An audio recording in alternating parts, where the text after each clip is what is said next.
The American people understand that the full, domestic threat of COVID-19 became apparent only slowly.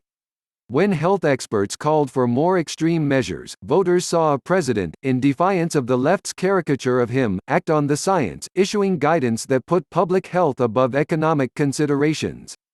In the coming months, as the administration's aggressive economic stimulus measures take effect, voters will likely see that Trump's response has been strong and that his politics have been ahead of the corona curve.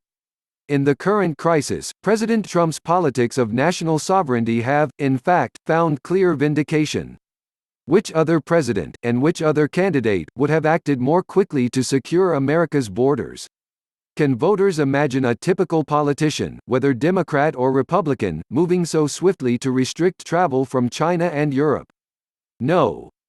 Instead, one could have expected hours, days, even weeks of hand-wringing conversation with political consultants. There would have been the weighing of optics, the devising of media strategies, and yes, the spin, all while the risk to the nation, and the world, grew.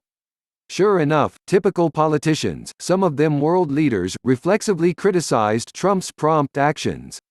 With little regard for their hypocrisy, these officials then followed the president by instituting their own travel restrictions.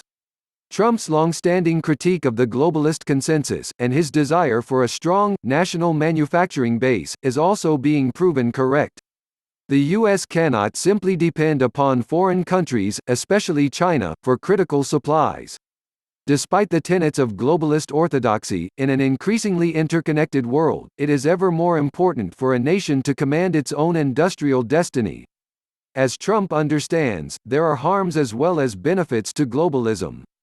A secure nation should have the resources to protect its people, it must not place its security at the mercy of foreign governments. Whatever his critics may say, Trump's politics provide real answers not only for the present crisis but also for the prevention and mitigation of future pandemics. Strong borders, national sovereignty and thriving domestic industry are not incidental to a peaceful, prosperous and safe country. They are cornerstones of it. On these matters, the president has been right all along. And that's a fact that no one can spin away.